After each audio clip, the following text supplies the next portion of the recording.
নমস্কার, সবাই কেমন আছেন? পুনম কুকিং অ্যান্ড ব্লগে সবাইকে স্বাগতম। আজকে আমি তৈরি করলাম শুকনো কাচকি মাছ দিয়ে কচুরলতির রেসিপি। সেজন্য প্রথমে আমি কড়াইয়ে তেল দিয়ে দিলাম বেশ খানিকটা, তারপর আমি মেথির ফোড়ন দিয়ে দেব। মেথিগুলো ভালোভাবে ভাজা হয়ে গেলে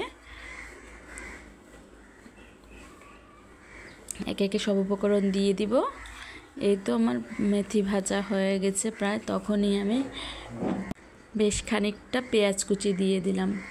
এই রেসিপিটি খেতে অনেক ভালো লাগে। যারা শুকনো মাছ খেতে পছন্দ করেন তাদের জন্য এই খাবারটা খুবই পছন্দের হবে। আমারও খুব পছন্দের একটি খাবার। এই যে শুকনো মাছগুলো আমি ভালোভাবে ধুয়ে নিয়েছি, এটা কাচকি মাছ। পেঁয়াজগুলো হালকা ভাজা হয়ে গেছে, এরপর মাছগুলো একটু তেলের মধ্যে ভেজে নিব। এতো তেলের মধ্যে একটু হালকা নেড়ে চেড়ে নিলেই হবে।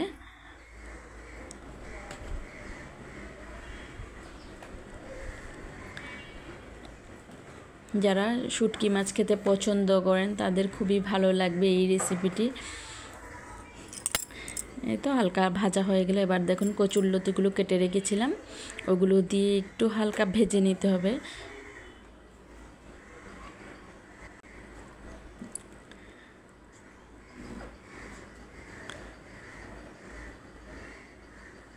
এই যে অল্প অল্প করে আমি ভেজে নিয়েছি।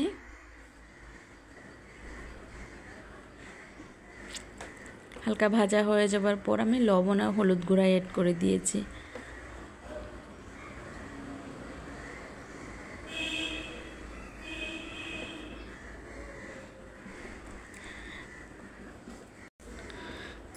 তো লবণ হলুদ দিয়েও আমি একটু ভালোভাবে ভেজে নিব।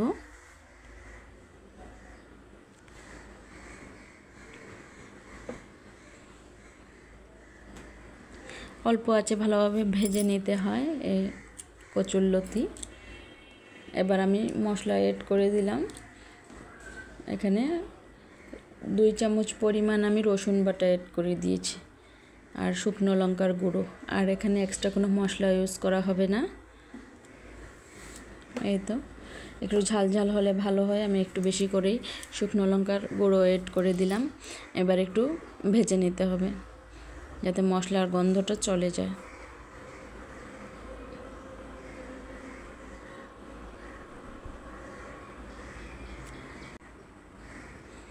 এই যে ভালোভাবে ভেজে নিচ্ছি।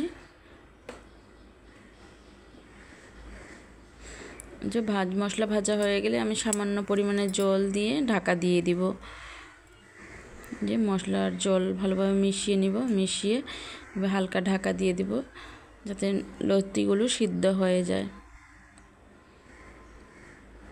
আঁচটা একবার নর্মাল করে দিয়ে দিতে হবে। এই যে দেখুন আমার প্রায় আধা সিদ্ধ হয়ে গেছে। আবারও আমি একটু উলট পালট করে ঢেকে দিলাম। এই যে দেখুন এবার আমি নামিয়ে ফেলেছি।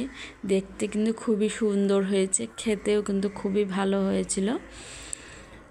দেখে এখনই জিভে জল চলে আসতেছে। ধন্যবাদ সবাইকে, সবাই ভিডিওটি দেখার জন্য।